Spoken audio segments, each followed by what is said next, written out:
किसान भाइयों नमस्कार। गन्ने की सहफसली खेती भाग 2 के रूप में हम फिर आपके साथ में बात करने के लिए प्रस्तुत हुए। आपको बहुत बहुत सारी मंगल कामनाएं। वर्षा काल है, बरसात देर से आई और एक उम्मीद जगी है कि कहीं ना कहीं फिर इस क्षेत्र के लिए अच्छी वर्षा हो।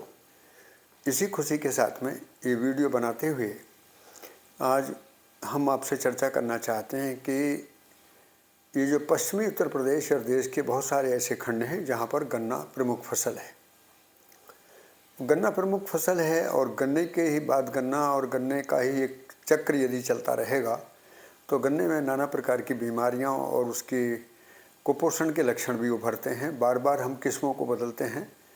गन्ना अनुसंधान केंद्रों पर भी इस बात का दबाव आता है, तो हमें थोड़ा सा ठहर कर समझ कर कुछ उन चीज़ों को भी साथ लेकर चलने की ज़रूरत है, ताकि प्रकृति की व्यवस्था में किस प्रकार से बीजों का एक महत्व है। और मैं इसमें अपने कृषि गन्ना अनुसंधान के वैज्ञानिकों से भी, किसान भाइयों से भी ये निवेदन करूँगा कि हमको पोषण के विज्ञान को समझना है, उपचार के विज्ञान को नहीं। क्योंकि उपचार से समाधान नहीं होता, खर्चे ज़्यादा बढ़ते हैं और प्रतिक्रियाएं भी बढ़ जाती हैं। जिन कीड़े बीमारियों को हम नाश करने के बारे में सोचते हैं वो और भी ज़्यादा तेज़ी से प्रकोप करने लगते हैं। तो ऐसी स्थिति में ज़रूरत ये है कि क्या उन चीज़ों को हम प्राकृतिक संतुलन के साथ भी देख सकते हैं। आज का विषय यही है। मिश्रित फसलों का एक फ़ायदा तो ये है कि हमको उत्पादन ज़्यादा मिलता है। गन्ने का भी उत्पादन ज़्यादा मिलेगा और अन्य फसलों से भी जो उत्पादन मिलेगा उससे हमारी आय भी बढ़ेगी और हमारी ज़मीन भी समृद्ध होती है।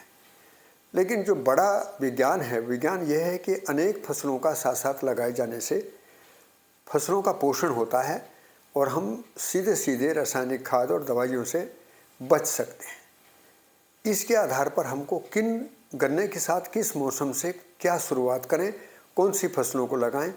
बहुत सारे किसान भाइयों के मन में पूरक फसलों के बारे में भी आता है कि कौन कौन सी फसलें गन्ने के लिए पूरक हैं। तो पूरकता का विज्ञान साथियों यह है कि सभी फसलें सभी फसलों के लिए पूरक हैं। हर मौसम में जितनी चीज़ें पैदा होती हैं वो एक दूसरे के लिए पूरक होती हैं। अभी हमने केवल नाइट्रोजन के हिसाब से देखा, तो हम कभी दलहन में नाइट्रोजन ज़्यादा की कल्पना करते हैं, उसकी एक प्रक्रिया है।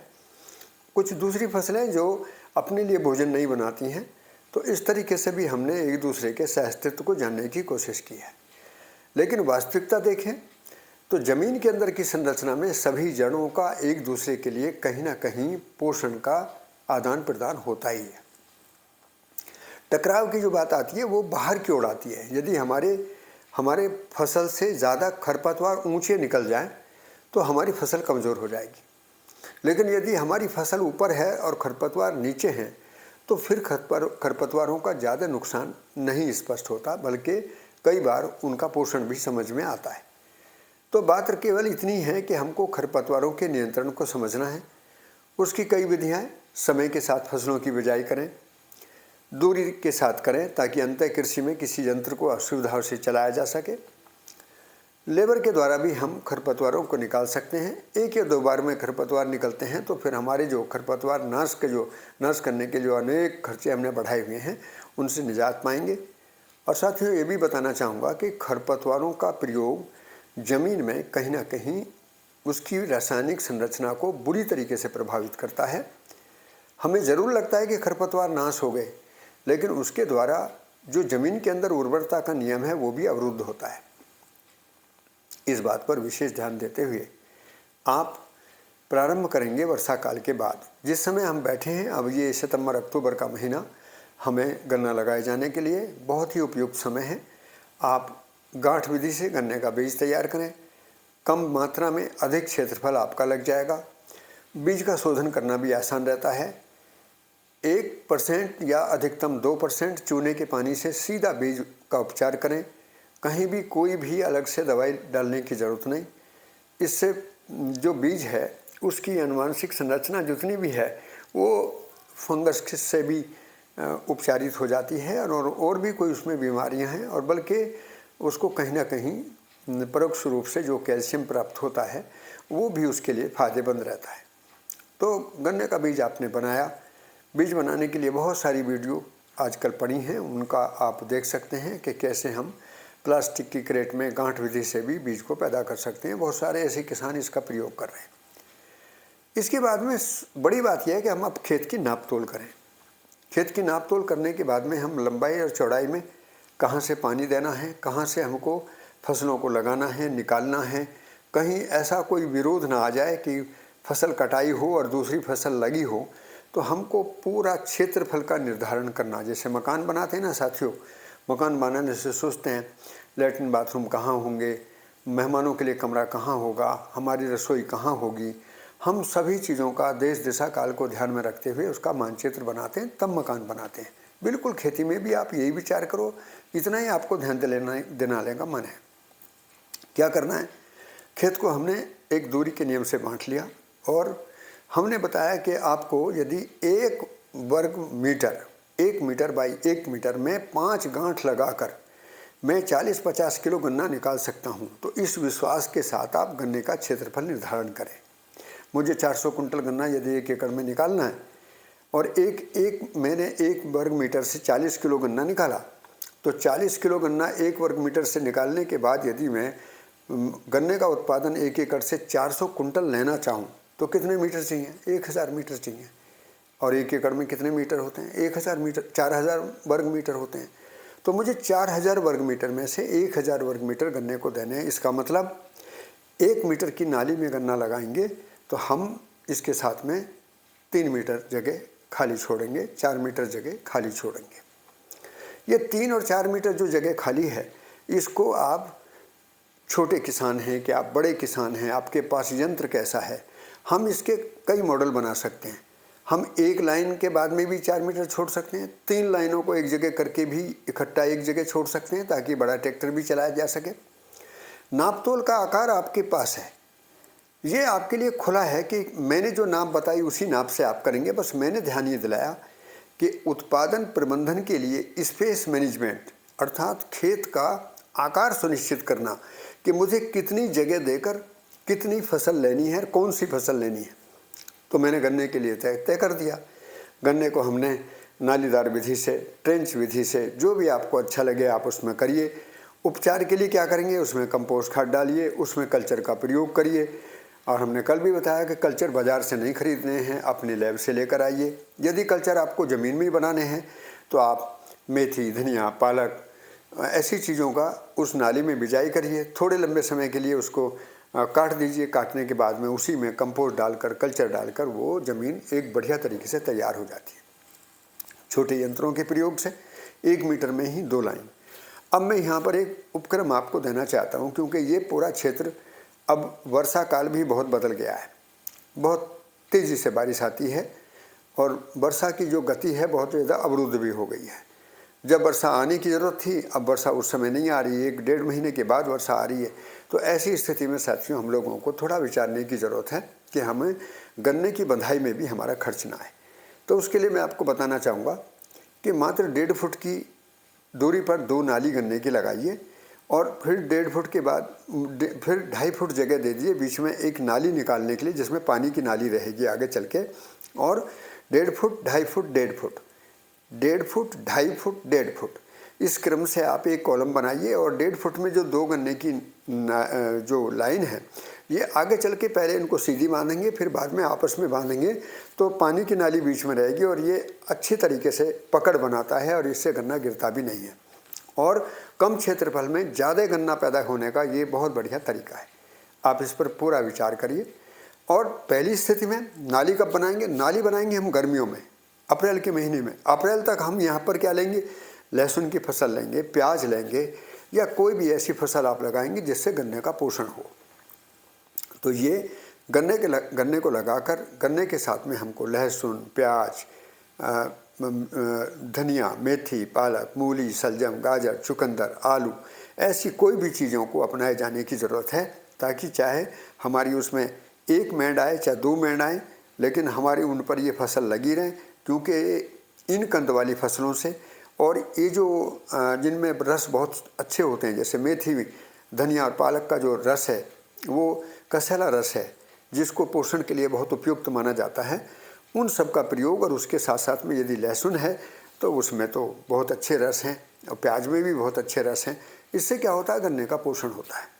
तो ये जो क्रम है जिनको हमने एक सेट में दिया, उसके बराबर में जो हमने 3 मीटर 4 मीटर की जगह को छोड़ा है, उसमें भी हम पूरे में लहसुन की खेती करें, या फिर मटर लगाएं, पालक लगाएं, मेथी लगाएं, धनिया लगाएं, कुछ भी ऐसी चीज़ लगाएं जिससे आप अपनी आमदनी बढ़ा सकते हैं, जिसकी बिक्री आप आसानी से कर सकते हैं।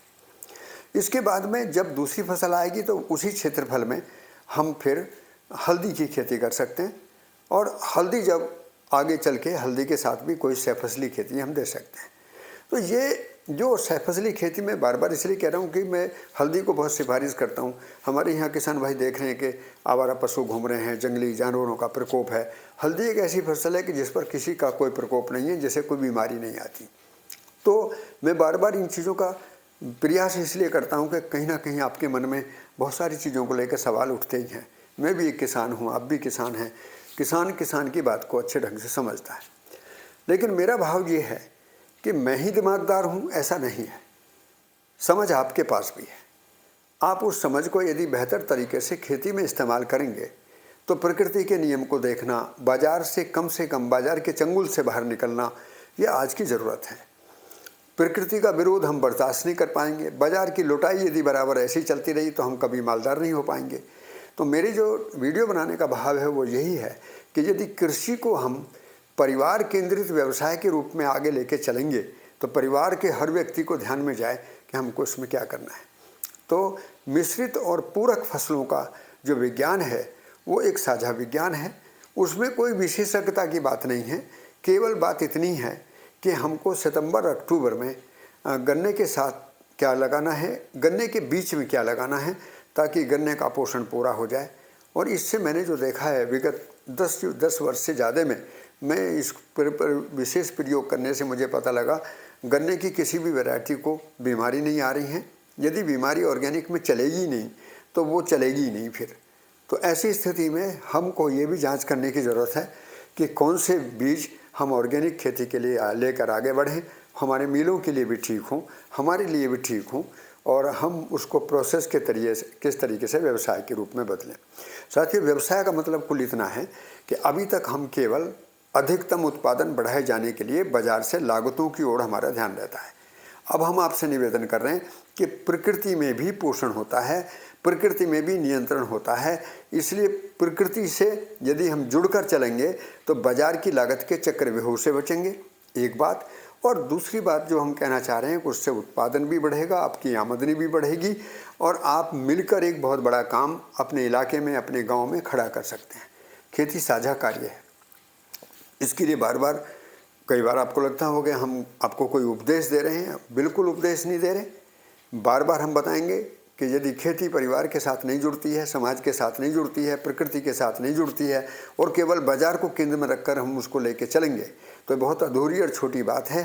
कभी किसान को समृद्धि का अनुभव नहीं होगा, पैसा सम्मानजनक उसको नहीं मिलेगा, गांव में रोजगार नहीं बढ़ेंगे, गांव की आर्थिक स्थिति कमज़ोर होगी। सरकार कितना ही भी प्रयास करे, क्योंकि सरकार के प्रयासों का भी सम्मान जब तक अच्छा लगता है तब तक हम उस कार्य योजना को ढंग से समझें और अपनी मानसिकता को भी बदलें। सब कुछ सरकार करेगी ऐसा नहीं है। सरकार की निष्ठा है, सरकार का प्रतिबद्धता है कि वो भी अपने देश को समृद्ध करने के लिए, अपने आधार को मजबूत करने के लिए, किसानों को स्वावलंबी बनाने के लिए पूरे देश में बात उठ रही हैं। ऐसे में आप भी इस विज्ञान को ज़रूर समझें। और मैं आज की वीडियो में इतना ही। कल की वीडियो में आपके सामने मैं बाकायदे बोर्ड पर भी आपको ये समझा सकता हूँ कि आपको किस तरीके से अपने खेत को नापना है, कहाँ पर गन्ना लगाना है, उसके साथ में किन फसलों को किस समय से लगाना है। और ये वीडियो भी मैं कल आपको बाकायदे बोर्ड पर एक चित्र बनाकर आपको आपके सामने रखूँगा। आपको अच्छा लगेगा। मेरी बात आपने सुना। मैंने आज केवल इतना ही ध्यान दिलाया कि कृषि को व्यवसाय के रूप में मतलब है कि हम उत्पादन भी हम ही करेंगे, प्रमाणीकरण भी हमारे पास होगा, और प्रोसेसिंग भी हम ही करेंगे, ताकि मूल्य संवर्धन का पैसा भी हमारे पास आए। और जब खेत में उत्पादन बढ़ता है और प्रोसेसिंग में हम वैल्यू एडिशन करते हैं तो साथियों बहुत पैसा हाथ में आता है। और उस पैसे का हमने अनुभव किया है, उसी बात को आपके सामने रखा। आप आत्मनिर्भर बने, स्वावलंबी बने, इसी शुभ संकल्पना के साथ सभी को नमस्कार।